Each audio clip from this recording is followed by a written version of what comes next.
श्रावण सोमवार की कथा के अनुसार अमरपुर नगर में एक धनी व्यापारी रहता था।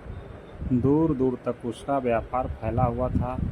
नगर में उस व्यापारी का सभी लोग मान सम्मान करते थे। इतना सब कुछ होने पर भी वह व्यापारी अंतर्मन से बहुत दुखी था, क्योंकि उस व्यापारी का कोई पुत्र नहीं था। दिन रात उससे एक ही चिंता सताती रहती थी, उसकी मृत्यु के बाद उसके इतने बड़े व्यापार और धन संपत्ति को कौन संभालेगा। पुत्र पाने की इच्छा से वह व्यापारी प्रतिदिन सोमवार भगवान शिव की व्रत पूजा किया करता था। सायंकाल को व्यापारी शिव मंदिर में जाकर भगवान शिव के सामने घी का दीपक जलाया करता था। उस व्यापारी की भक्ति देखकर एक दिन पार्वती जी ने भगवान शिव से कहा, हे प्राणनाथ, यह व्यापारी आपका सच्चा भक्त है। कितने दिनों से यह सोमवार का व्रत और पूजा नियमित कर रहा है। भगवान आप इस व्यापारी की मनोकामना अवश्य पूर्ण करें। भगवान शिव ने मुस्कुराते हुए कहा, हे पार्वती, इस संसार में सबको उसके कर्म के अनुसार फल की प्राप्ति होती है। प्राणी जैसा कर्म करते हैं उन्हें वैसा ही फल प्राप्त होता है। इसके बावजूद पार्वती जी नहीं मानी। उन्होंने आग्रह करते हुए कहा, नहीं प्राणनाथ, आपको इस व्यापारी की इच्छा पूरी करनी ही पड़ेगी। यह आपका अनन्य भक्त है। प्रति सोमवार आपका विधिवत व्रत करता है और पूजा अर्चना के बाद आपको भोग लाकर एक समय भोजन ग्रहण कराता है। आपको इस पुत्र प्राप्ति का वरदान देना ही होगा। पार्वती जी का इतना आग्रह देखकर भगवान शिव ने कहा, तुम्हारे आग्रह पर मैं इस व्यापारी को पुत्र प्राप्ति का वरदान देता हूँ, लेकिन इसका पुत्र 16 वर्ष से अधिक जीवित नहीं रहेगा। उसी रात भगवान शिव ने स्वप्न में उस व्यापारी को दर्शन देकर उसे पुत्र प्राप्ति का वरदान दिया और उसके पुत्र के 16 वर्ष तक जीवित रहने की बात भी बताई। भगवान के वरदान से व्यापारी को खुशी तो हुई, लेकिन पुत्र की अल्पायु की चिंता ने उस खुशी को नष्ट कर दिया। व्यापारी पहले की तरह सोमवार का विधिवत व्रत करता रहा। कुछ महीने पश्चात उसके घर अति सुंदर पुत्र उत्पन्न हुआ। पुत्र जन्म से व्यापारी के घर में खुशियाँ भर गईं। बहुत धूमधाम से पुत्र जन्म का समारोह मनाया गया। व्यापारी को पुत्र जन्म की अधिक खुशी नहीं हुई, क्योंकि उसे पुत्र की अल्प आयु के रहस्य का पता था। यह रहस्य घर में किसी को नहीं मालूम था। विद्वान ब्राह्मणों ने उस पुत्र का नाम अमर रखा। जब अमर 12 वर्ष का हुआ तो शिक्षा के लिए उसे वाराणसी भेजने का निश्चय हुआ।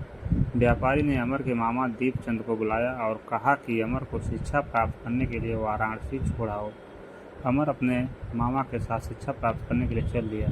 रास्ते में जहाँ भी अमर और दीपचंद रात्रि विश्राम के लिए ठहरते, वहीं यज्ञ करते और ब्राह्मणों को भोजन कराते थे।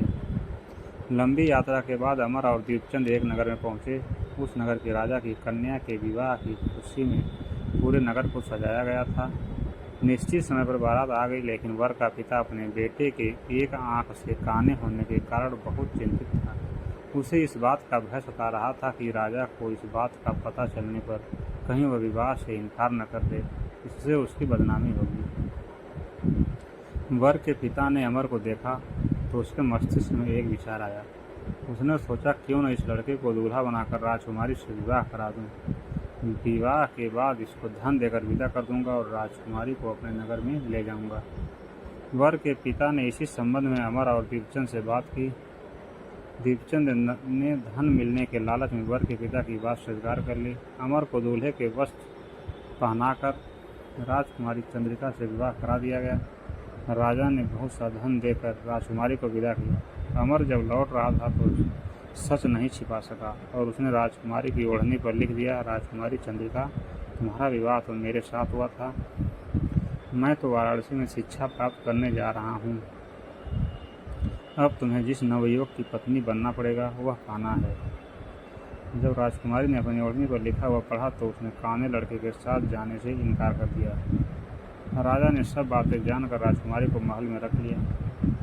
उधर अमर अपने मामा दीपचंद के साथ वाराणसी पहुंच गया। अमर ने गुरुकुल में पढ़ना शुरू कर दिया।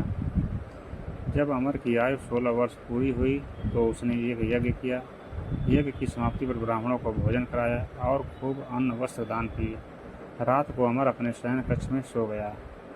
शिव के वरदान के अनुसार शयनावस्था में ही अमर के प्राण पखेरु उड़ गए।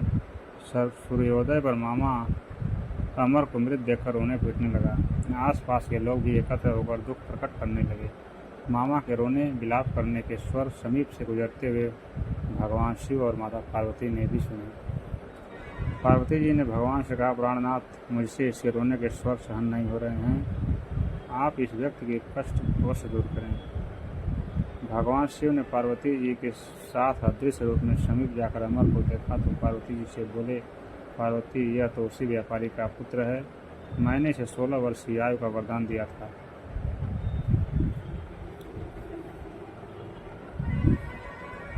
इसकी आयु तो पूरी हो गई। पार्वती जी ने भगवान शिव से निवेदन किया, हे प्राणनाथ, आप इस लड़के को जीवित करें, नहीं तो इसके प्राणों, इसके माता पिता पुत्र की मृत्यु के कारण रो रोकर अपने प्राणों का त्याग कर देंगे। इस लड़के का पिता तो आपका परम भक्त है, वर्षों से सोमवार का व्रत करते हुए आपको भोग लगा रहा है।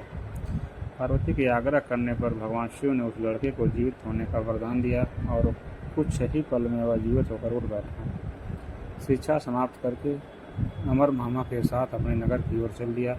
दोनों चलते हुए उसी नगर में पहुंचे जहां अमर का विवाह हुआ था। उस नगर में भी अमर ने यज्ञ का आयोजन किया। समीप से गुजरते हुए नगर के राजा ने यज्ञ का आयोजन देखा। राजा ने अमर को तुरंत पहचान लिया। यज्ञ समाप्त होने पर राजा अमर और उसके मामा को महल में ले गया और कुछ दिन उन्हें महल में रखकर बहुत सा धन वस्त्र देकर राजकुमारी के साथ विदा किया। रास्ते में सुरक्षा के लिए राजा ने बहुत से सैनिकों को भी साथ भेजा। दीपचंद्र ने नगर में पहुंचते ही एक दूत को घर भेजकर अपने आगमन की सूचना भेजी। अपने बेटे अमर के जीवित वापस लौटने की सूचना से व्यापारी बहुत प्रसन्न हुआ। व्यापारी ने अपनी पत्नी के साथ स्वयं को एक कमरे में बंद रखा था। भूखे प्यासे रहकर व्यापारी और उसकी पत्नी बेटे की प्रतीक्षा कर रहे थे। उन्होंने प्रतिज्ञा कर रखी थी कि यदि उन्हें अपने बेटे की मृत्यु का समाचार मिला तो दोनों अपने प्राण त्याग देंगे। व्यापारी अपनी पत्नी और मित्रों के साथ नगर के द्वार पर पहुंचा। अपने बेटे का विवाह का समाचार सुनकर पुत्र वधू राजकुमारी चंद्रिका को देखकर उसकी खुशी का ठिकाना न रहा। उसी रात भगवान शिव ने व्यापारी के स्वप्न में आकर कहे, हे श्रेष्ठी, मैंने तेरे सोमवार के व्रत करने और व्रत कथा सुनने से प्रसन्न होकर तेरे पुत्र को लंबी आयु प्रदान की है। व्यापारी बहुत प्रसन्न हुआ। सोमवार का व्रत करने से व्यापारी के घर में खुशियाँ लौट आईं।